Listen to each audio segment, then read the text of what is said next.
हल्ल्यानंतर सैफच्या पाठीमध्ये अडकलेल्या चाकूच्या तुकड्याचा फोटो समोर। सैफच्या पाठीवरती ऑपरेशन करून काढावा लागला चाकूचा अंदाजे 2.5 इंचाचा तुकडा। सैफ अली खान हल्ला प्रकरणामध्ये ताब्यात घेतलेला संशयित हल्लेखोर नाही, डीसीपी दीक्षित गेडाम यांची माहिती। 35 तासांनंतरही पोलिसांचे हात रिकामेच।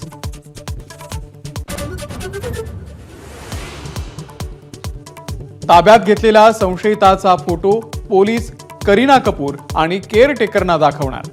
करीना कपूर सैफला भेटायला लीलावती रुग्णालयात।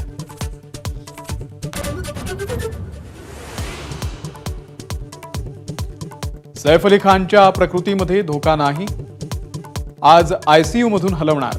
पाठीतील खोल जखमेमुळे विश्रांतीचा सल्ला, लीलावतीच्या डॉक्टरांची माहिती।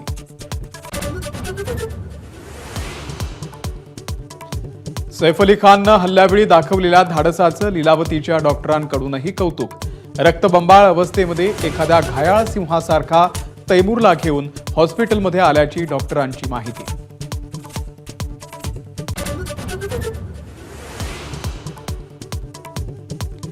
अभिनेता शाहरुख खानच्या मन्नत बंगल्यातही झाला होता घुसखोरीचा प्रयत्न। सैफ आणि शाहरुखच्या घरामध्ये घुसणारा एकच असल्याचा पोलिसांना संशय।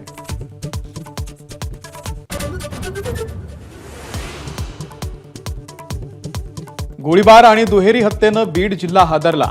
आष्टीमध्ये जमावाच्या हल्ल्यात 2 सख्ख्या भावांची निर्घृण हत्या, तर अंबाजोगाईमध्ये जमिनीच्या वादातून हवेत गोळीबार।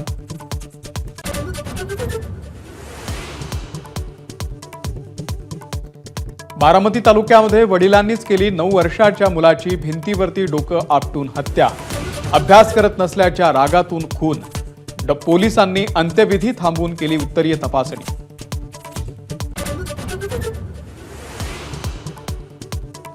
वाल्मिक कराडचे दुसऱ्या पत्नीच्या नावानं पुण्यामध्ये आणखी 3 फ्लॅट।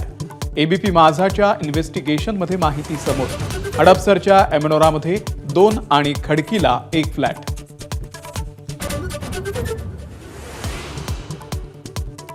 मालेगावमध्ये बांगलादेशी रोहिंग्यांना बेकायदेशीर नागरिकत्व दिल्याचा किरीट सोमय्या यांचा आरोप।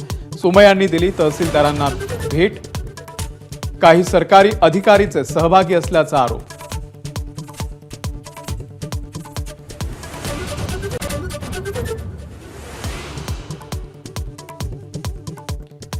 पारधी समाजाच्या विद्यार्थ्यांना जात प्रमाणपत्र देण्यातल्या दिरंगाईची होणार चौकशी।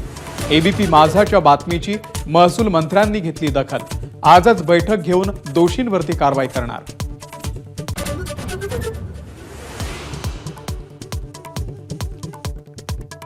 पुणे नाशिक महामार्गावरती मॅक्स ऑटो आणि आयशर टेम्पोचा अपघात। 9 जणांचा मृत्यू। धडकेनंतर ऑटो चेंडूप्रमाणे उडाला अशी बघ्यांची माहिती। मृतांमध्ये 4 पुरुष, 4 महिला आणि 1 बाळाचा समावेश।